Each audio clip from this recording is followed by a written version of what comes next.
મહેરબાન police commissioner Shri Surat શહેરનાઓએ આપેલ સૂચના અનુસંધાને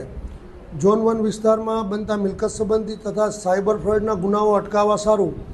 માર્ગદર્શન અને સૂચના આપેલ જે અનુસંધાને કાપોદ્રા પોલીસ સ્ટેશનના પોલીસ ઇન્સ્પેક્ટર શ્રી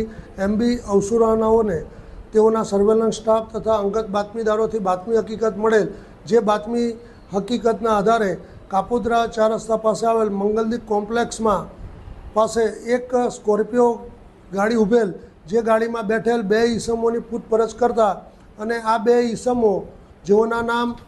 અવનીત ઠુમ્મર તેમજ આયુષ વસોયાનાઓ જણાવેલ, આ બંને ઈસમો તેઓના મળતિયાઓ દ્વારા અલગ અલગ વ્યક્તિઓના પાન કાર્ડ તેમજ આધાર કાર્ડનો ઉપયોગ કરી અલગ અલગ બેન્કોમાં કરંટ તથા સેવિંગ્સ એકાઉન્ટો ખોલાવી અને આ એકાઉન્ટો સાયબર ફ્રોડ તેમજ ગેમિંગ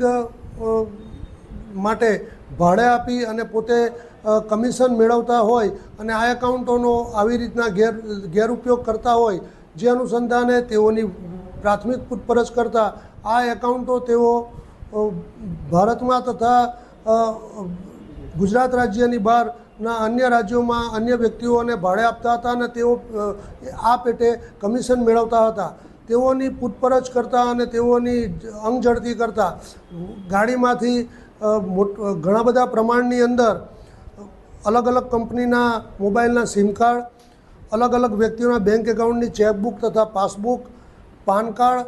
આધાર card, UPI barcode scanner, cash deposit કરેલી સ્લીપો,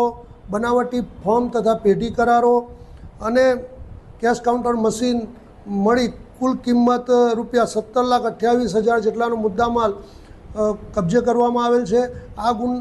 આ હકીકતના આધારે કાપોદ્રા પોલીસ સ્ટેશન ખાતે